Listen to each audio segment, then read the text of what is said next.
Chapter 1. Choose yourself or risk being commoditized. The world has undergone quite a number of changes in the way humans work and feed themselves. There is a change ongoing now, but not so many people can see it. A lot of us will be taken by surprise. Back in the 19th and early 20th century, all we had was science fiction on how technology will come and take over the corporate world. But what we had as pieces of our imagination are playing out now. Technology has taken over. Many people have lost their jobs to robots and computer programs, and sadly, the numbers will multiply in the coming years. The best way to predict your future is to create it. Abraham Lincoln.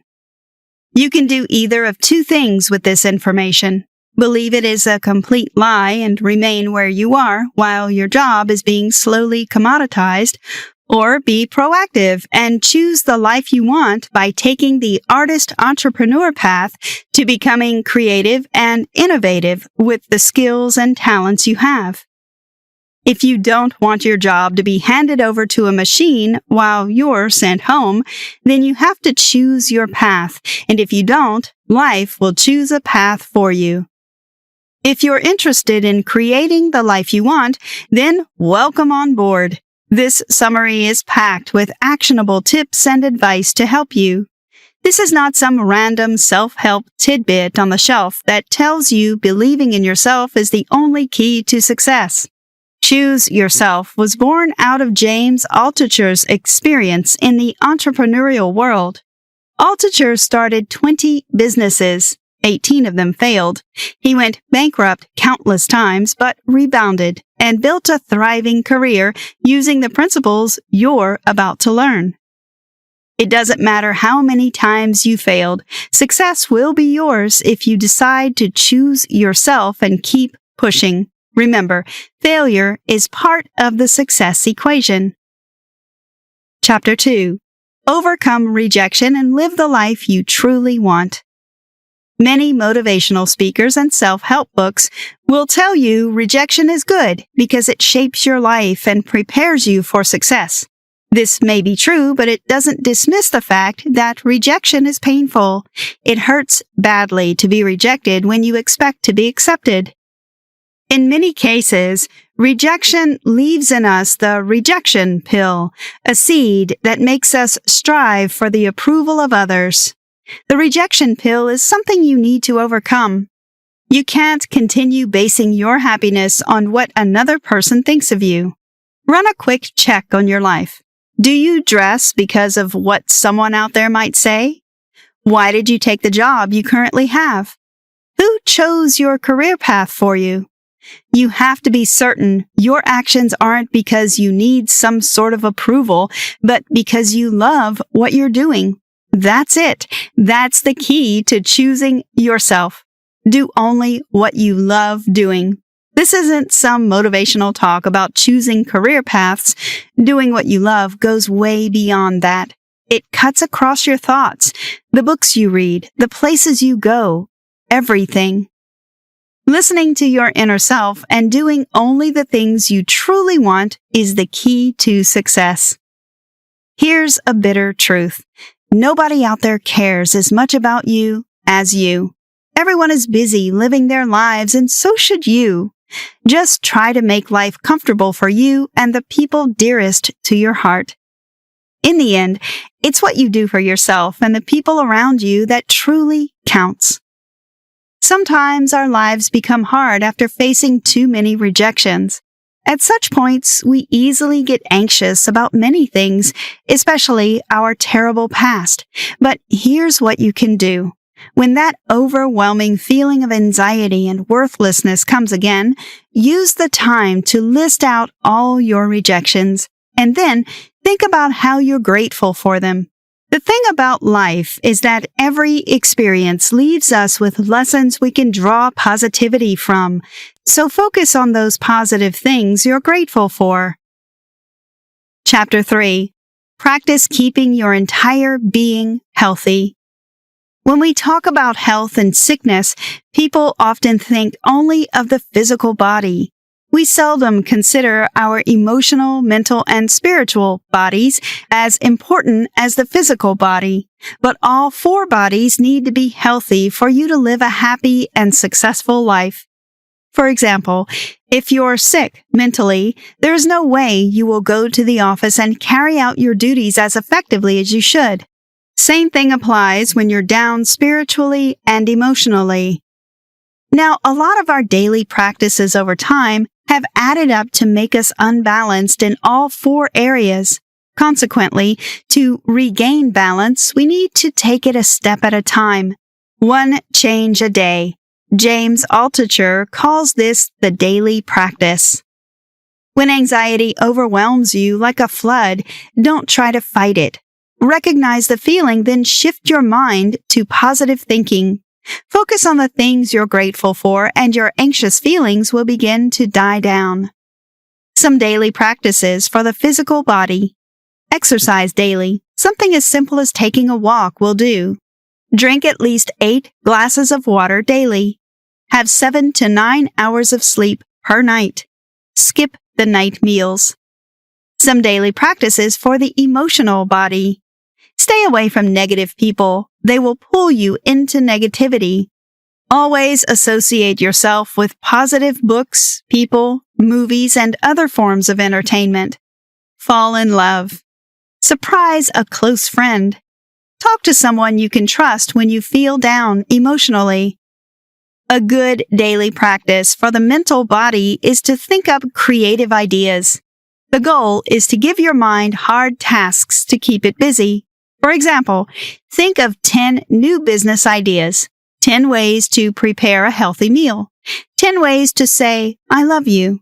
Work your mind so it won't have any energy left in that day to entertain negativity.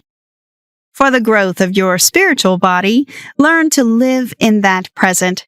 Put away thoughts of the past and speculations about the future. Those things don't exist outside your mind. The only thing that is real is the now.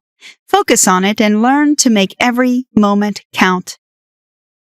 Chapter 4. What to do when it feels like the whole world is crashing down on you. This will be real quick. If you're currently in such a situation or have been there before, you will know that no one needs loads of meaningless information when they are thinking about ending it all. So it will be real quick. Don't skip this chapter if you've never felt like throwing in the towel. The information will help you or someone in the future. Don't allow anyone to deceive you. It's perfectly normal to feel like you want to just die and end all your troubles. The problem isn't those thoughts. It's what you do in that period of your life that counts. It's hard, but try to live through it, one step at a time. Here is something that really worked for James Altucher and the numerous people he has been helping. Rather than focus on the negative situation in your life, shift your mind to abundance thinking. Think about the abundance around you for which you're grateful for. If you're an adult, you must have met a number of wonderful folks through your years on Earth. Call them up. Tell them you love and appreciate them. Tell them all the wonderful lessons you've learned from them. If you have achieved anything in life, no matter how little, bring it up in your time of distress. Think about how the experience made you feel and be grateful. Sincere, heartfelt gratitude is magical. It can keep your mind from thinking about death.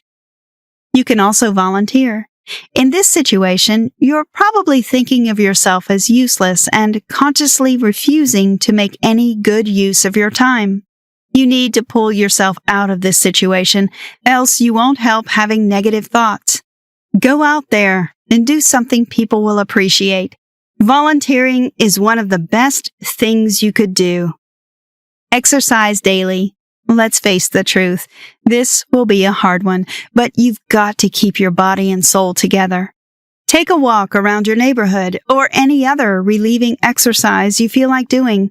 And don't starve yourself. No junk food either. No movies, no news, no excessive alcohol. Take it as a rule. Practice these one day at a time, and you will gradually begin to recover your old, vibrant self.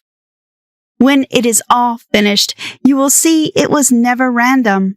In the meantime, have faith that all is happening for a reason. Look for the lesson, the gift, the bridge you are to take to get yourself where you need to be. Karen Salmonson. Chapter 5. Forget about purpose and just live. People are obsessed with purpose, goals, ambitions, and all that stuff, so much so that they cripple their lives while waiting for that special moment when purpose will hit them from the sky and they will suddenly know what to do with their lives. Many have lived with this hope and died without seeing their prophecies come to pass, and young people are particularly victims of this. Here is candid advice. Don't wait for purpose. That's if such a thing exists in the real world. Instead, live your life to the fullest. Do the things you love doing. Start doing them now, not tomorrow, not in the future. Start now. You may become famous someday, or you may not, but who cares?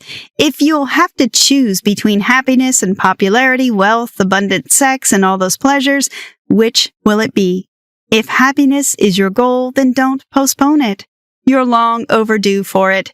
Choose your life and start living it now, and if your desires change in the future, flow with it. You may want to pause and think about the wonderful people you admire, the Bill Gates, the Colonel Sanders, and the Henry Fords of world history. It's great you admire their lives and secretly desire the incredible feats they achieved, but did you realize those people were just living their lives, doing the things they love the most? That's how everyone should live. Don't heave unnecessary pressure on yourself, and it all starts with self-love. You need to love yourself like your life depends on it, because it does. Chapter 6. Honesty has financial value. In our society today, it seems dishonesty is the only way to make money and scale your way through to the life of your dreams. And why not? Many dishonest folks around us manage to escape with it, making honesty look like an old school thing. The fact that some action figures in business, politics, and religion in our country and in the world at large are dishonest in their actions doesn't help. But the truth is, dishonesty doesn't pay in the long run. Those who cut corners only do so because they are short-sighted. They take actions only based on the present, but observe carefully and you will see that time always rewards people for their deeds, whether good or bad. Honesty remains the best policy, the game played by people who aim at lasting success. Truthfully, honesty doesn't pay you the same day you decide to act honest. This virtue is more like a compound interest that yields massive results in the future. Honesty adds to your credibility, and guess what? You need this credibility as you decide to go out there and choose a life for yourself. You will suffer loss if people don't think you're credible enough to do business with. Therefore, learn to cultivate honesty. Start small and continue at it until it becomes a habit. Conclusion. We're in an era of confusion and chaos, so much so that the only real security any of us have is to choose exactly the kind of life we want to live. Forget it. No one really cares about you, especially when you're down with nothing. And even when you have everything you think you need in life, including numerous fans and lovers, you'll still need to watch your back. Human beings are dynamic. Essentially, you're all you really have. Let that sink in. Your love can leave you tomorrow. It's not a new thing. You could lose your job or lose all your family to a plane crash. Terrible things can happen to you. Life is not as predictable as most people ignorantly believe it is. Focus and invest in yourself. That's the best you can do. Do things daily that build your strength emotionally, mentally, physically, and spiritually. This is what will help you in the days of trouble. Lastly, don't forget to be honest. This virtue doesn't seem to pay off much in the short term, but when viewed over a long period, you'll see that honesty is the best policy. So play the long-term game of honesty. Try this. Take stock of your life thus far. Are you doing the things you love doing, or are you just living? Is your job giving you joy, or do you feel you need to do something different? Something that makes you feel alive? If yes, don't stop yourself anymore. Start doing those things you've always wanted to do. You don't need to go all in at the beginning because that will cost you too much. Start gradually and immerse your feet deeper with time. If you've always wanted to become a writer, create a blog and start. If you want to sing, do it. If it's a business you want to start, get into it. Whatever you want to do, take action now.